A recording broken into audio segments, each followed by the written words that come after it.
Est-il encore possible aujourd'hui de partir à la découverte du monde qui nous entoure? Est-il encore possible de se laisser surprendre par des paysages, des merveilles de la nature de chez nous, en France?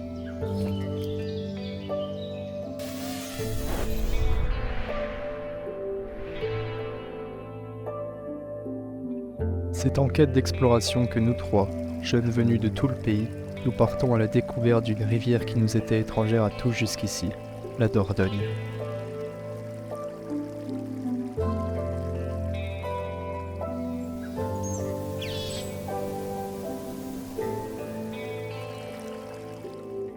Car le monde n'est pas dans nos écrans, il est là, dehors, juste devant nous.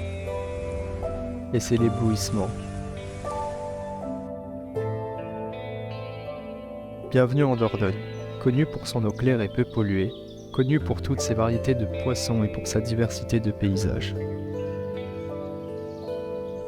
Au fil de l'eau, nous allons rencontrer des personnages fascinants, des passionnés qui ont tissé un lien fort avec la rivière. Ce sera Élodie et sa grand-mère, Benjamin, Laurent et Jean-Pierre qui vont partager avec nous leur amour de la rivière. Laissons-nous tous porter par son formidable courant qui relie l'amont et l'aval, qui relie aussi les hommes et la nature.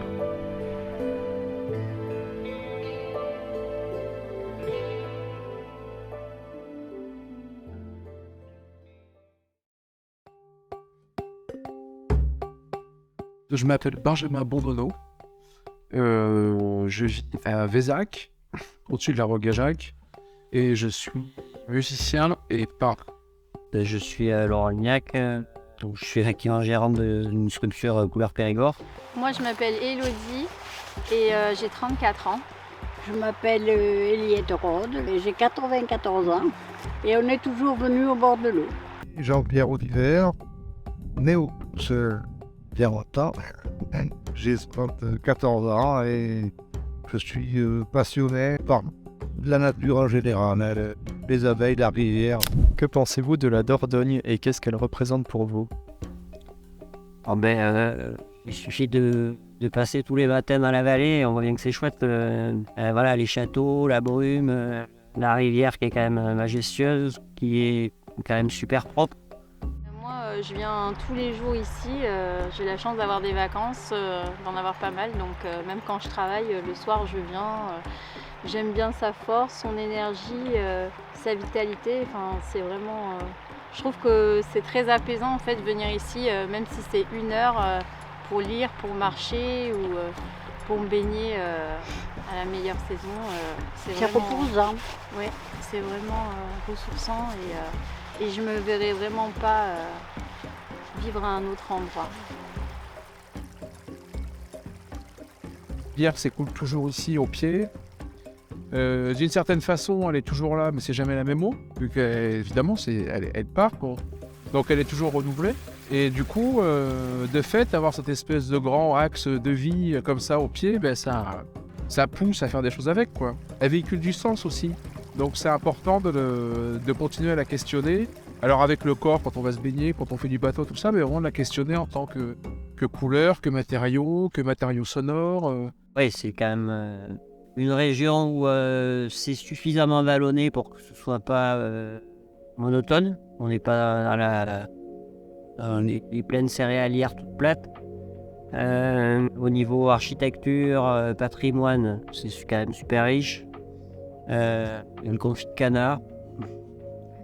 Donc non, c'est clair que c'est une région qui est quand même riche, jolie, assez préservée. Il y a trop de monde et il faudrait que les gens s'étalent.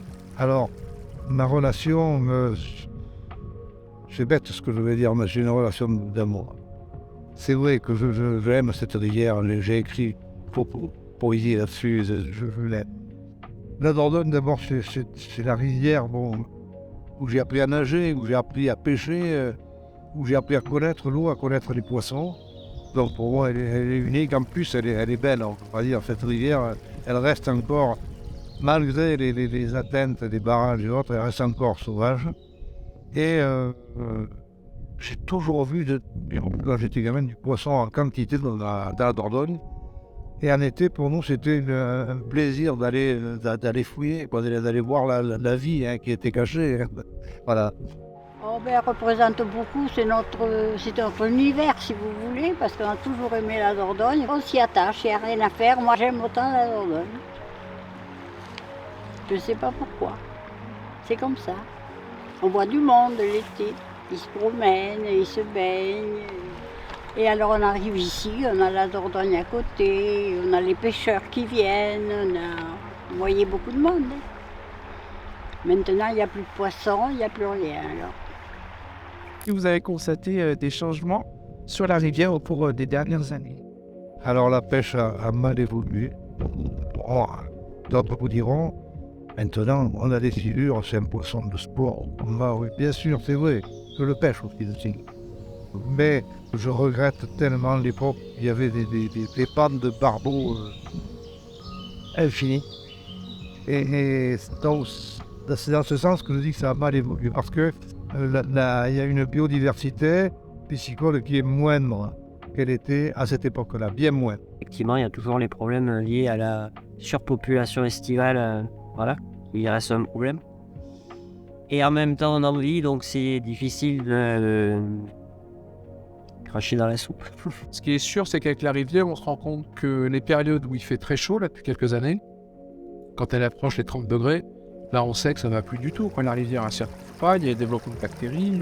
J'ai dû voir ça au mois d'août, la rivière elle est microscopique, et puis il prévoit que plus ça va, plus elle est microscopique. Peut-être ça va être large comme ça. Donc il y a quelque chose d'un peu paniquant quand même. Il faut quand même réaliser ça. Est-ce que vous essayez donc de transmettre un message à travers vos œuvres? Il y a plutôt l'idée de faire partager ces endroits-là avec leur fragilité aussi. Le biotope a beaucoup changé en quelques décennies, et ça s'est vraiment accéléré depuis une vingtaine d'années, où il y a des essences d'arbres qui ont quasiment disparu, il y a des bestioles qu'on ne voit plus, d'autres qui s'installent. Voilà, il y a quand même une transformation du paysage qui est assez vive, qui est un peu inquiétante aussi, dans l'idée justement de transmettre des sensations et des paysages. En réalité, on veut transmettre ça, puis en fait on se rend compte qu'assez vite, en fait, ils ne sont plus là, ou ils sont amenés à disparaître assez rapidement.